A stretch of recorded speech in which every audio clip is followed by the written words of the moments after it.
Hello students. Today we'll complete part 3 of haloalkane and haloarine chapter, class 12 science chemistry. Today we are going to discuss about the chemical properties of haloalkane. Now, when the term chemical properties come for any compound, we deal here with the chemical reactions. For haloalkanes, we'll discuss about three type of reaction. First one is nucleophilic substitution reaction with two subdivision SN1 and SN2 reaction. Then elimination reaction and reaction with metals. Since the topic is too vast, today we'll complete the first type of reaction, that is the nucleophilic substitution reaction, and its two types. Now, nucleophilic substitution reaction for haloalkane. We are already familiar with the term nucleophile and electrophile from class 11. Nucleophile is the reagent that carries the negative charge, or it have a lone pair of electron on it with which it attack the positively charged nucleus. So here we have chosen one haloalkane, that is Rx, where X is the halogen and R is the alkyl part, and with this we are adding a set of reagent. Now these reagents are what type? These are nucleophilic reagent. All of these are having either minus charge on it or at least a lone pair of electron on its atom. This on reaction will give this product. So these are the set of reagent. This on reaction with haloalkane are giving these sets of products. Now one example we'll take here. Rx we have chosen. This one if we treat with OH minus. Now where from we'll get the OH minus? We might choose the reagent KOH or NaOH to get this OH minus. So this one on reaction will replace the negatively charged halogen and it will result in the formation of the alcohol. Same way, if we are choosing RNH2, then this RNH part will replace the X and will get RNR, and so and so. One thing we have to mark here, that there are some reagent or there are some nucleophile that can attach to this substrate alkyl on substitution by two atoms. One example, let's see, Cn minus. So Cn minus we might derive from NaCN or KCN. This is the ionic compound. So here this Cn minus will replace the X and you will get the product RCN. But if you choose the reagent AgCN, that means silver cyanide, in that case instead of getting RCN you are getting RNC. That means here the bonding is being done with nitrogen. In the previous case the bonding is through carbon, but in the second case it is through nitrogen. This is called isocyanide. When you are getting NC, this compound is called isocyanide, and if it is CN, it is called cyanide. Now why there is a difference between these two? The reason is the first compound, first reagent is ionic in nature. So here NaCN or KCN reagent if we choose, it will produce Cn minus ion with carbon having negative charge. So the bonding will take place through carbon. But in the second case, in AgCN it is a covalent compound, and being covalent the bond, the CN molecule will not come out easily. AgC bond will be strong enough. So nitrogen will initiate the reaction, nitrogen will attach with alkyl group and hence it will result in the isocyanide product. Now whenever the nucleophile is having two center, it is called ambident nucleophile. One more example here is ONO, that means it is a NO2 group. In some cases R combined with nitro group through oxygen, and in other cases R combined with nitro group with nitrogen. So NO2 is having two center for its attachment, one is nitrogen, another is oxygen. So this is also a kind of ambident ligand. So ambident nucleophile are the nucleophile that are having two centers through which it can attach to the substrate. Example, cyanide and nitro group. Next we'll check for SN1 mechanism. Now nucleophilic substitution reaction are of two types. One is unimolecular nucleophilic substitution reaction, another is bimolecular substitution reaction, SN1 and SN2. 1 is for uni, N is for nucleophile, and S is for the substitution. Same way for bimolecular reaction, 2 is for bi, N is for nucleophile, and S is for the substitution reaction. Now in SN1 mechanism, few important points are, there are 2 steps, SN1, but the step is 2.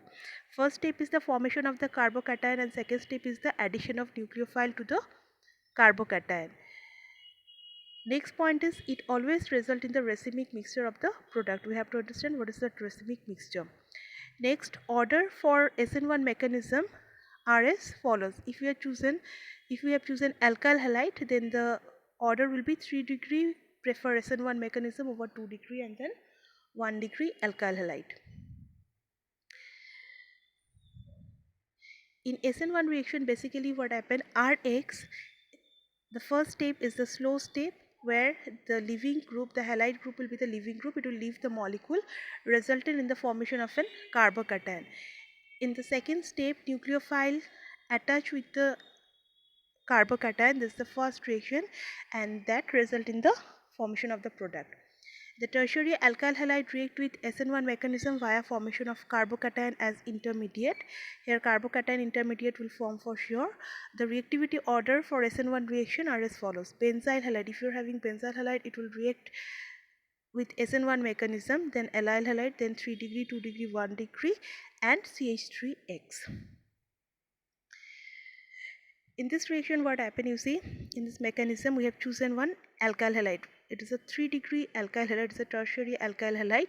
Now this Cl group here present here is a negative.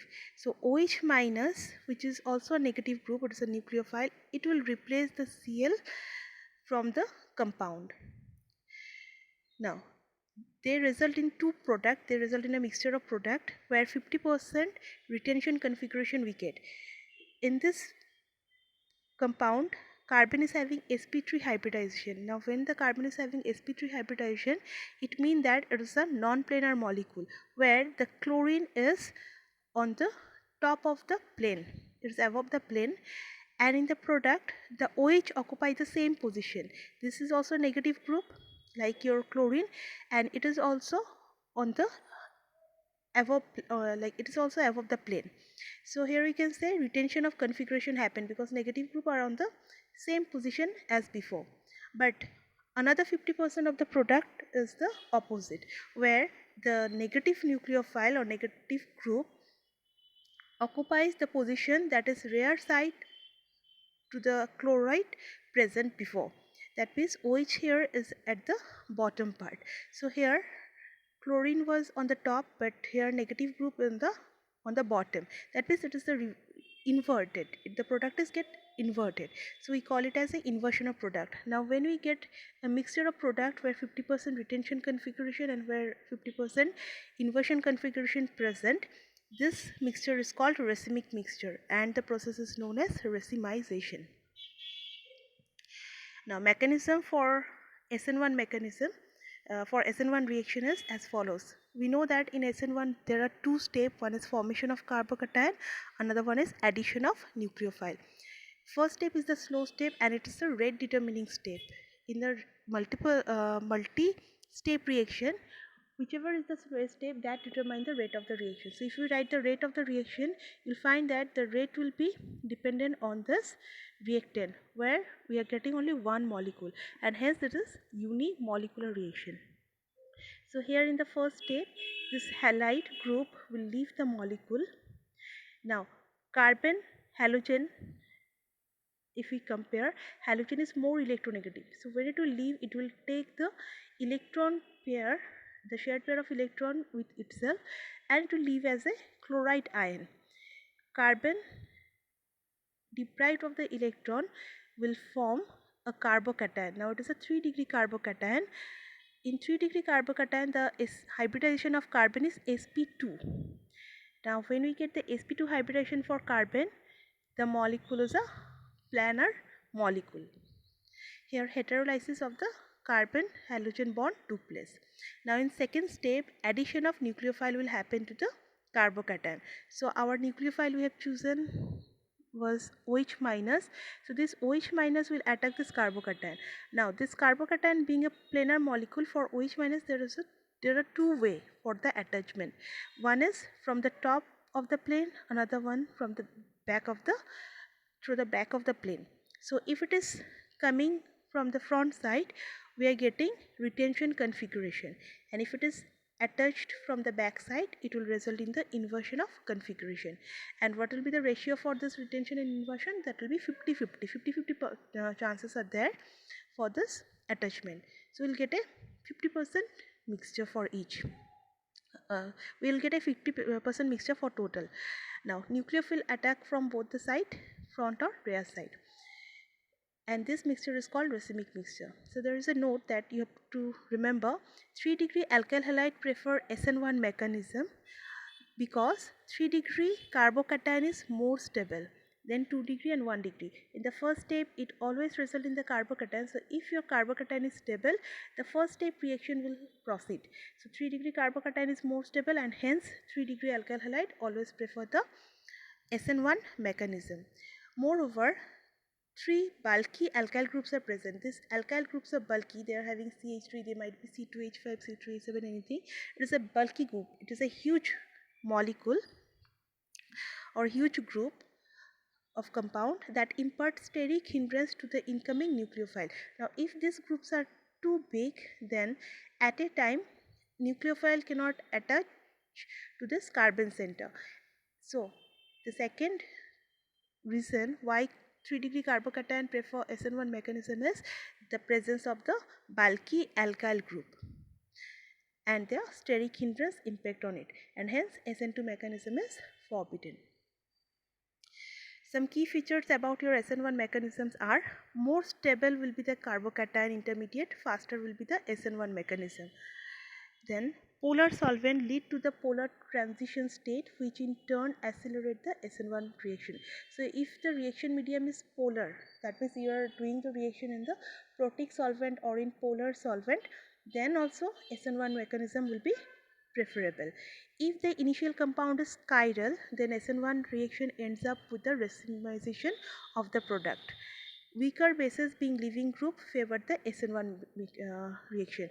So if you are having carbon, iodine being a better leaving group will prefer the SN1 mechanism. So alkyl iodide will prefer SN1 mechanism over alkyl fluoride or alkyl chloride. Now what is that chiral compound? Let's see here. This carbon is attached with the 4 different group. Here R is different from R dash, and that is also different from R double dash and chlorine. Carbon is having 4 valency. Now all these 4 valencies are occupied with 4 different groups. So this carbon center is called chiral carbon. So chiral center means what? The valencies will be occupied with different group. No common group should be there. SN2 mechanism. Now in case of SN2 reaction, the halide ion leaves from the front side, whereas the nucleophile attack from the back side. It happens simultaneously. That means one group will leave from the center, carbon center, and another group will get attached, but both of this will happen simultaneously through a intermediate state which exists for few seconds. Due to this reason, SN2 reaction are always accompanied by the inversion of configuration. Thus, formation of another enantiomer leads by SN2 reaction of an optically active halide. Optical activity retained but with opposite configuration. That means in SN2 reaction, we do not get retention configuration, but it always results in the inversion configuration of the product. SN2 mechanism, some points, important points are: it is a one-step reaction. Here formation of intermediate state where carbon halide bond breaking and nucleophile carbon bond formation take place simultaneously. Always result in the inversion of configuration, and the favorable trend RS 1-degree alkyl halide will prefer SN2 mechanism over 2-degree than 3-degree alkyl halide. The mechanism is, here we have chosen one alkyl halide where OH minus will attach the carbon center and this CX bond will break. Now X is a negative group, this nucleophile is also negative. So negative group cannot come from the front side because one more negative group is there, so they will repel each other. So what is the way of this nucleophile to attack the center? Obviously the back door or from the rear side. SN2 mechanism always result in an intermediate state where bond breaking and bond formation took place. So see, when this nucleophile will attack the carbon, a new bond will form between this nucleophile and carbon, and the carbon halide bond will start breaking. That CX bond is breaking and this COH bond is forming. This new bond is forming. Now this is called the intermediate transition state. Here you see it is very much unstable because here carbon is having almost 5 bonds. 1, 2, 3, 4, 5. Though these bonds are like partial, but still carbon is having 5 bonds, so it is very unstable. That's why this will not exist for a longer time. It is called transition state. This one will decompose, forming the product. Halogen was the leaving group, so it will leave the compound and you will get the inversion configuration of product where nucleophile is on the opposite side to that of the negative group earlier present. So that is your SN2 mechanism. Some key features for SN2 mechanism are as in SN2 reaction, the stereochemistry around carbon atom of the substrate undergoes inversion and it is known as Weldon inversion. So inversion configuration of SN2 reaction is known as Weldon inversion. The rate of reaction depends on the steric bulk of the alkyl group. If the alkyl group is not too big, then only SN2 reaction will be favorable. Increase in the length of alkyl group decrease the rate of reaction. If alkyl group is becoming too long or having too much branch, then also SN2 reaction will not be preferable. Alkyl group branching next to the leaving group decreases the rate drastically. So if your alkyl groups are bulky enough, then SN2 reaction will be forbidden. They will hide the carbon center for the nucleophile to attack from the rear side. So that's all about today. Thank you.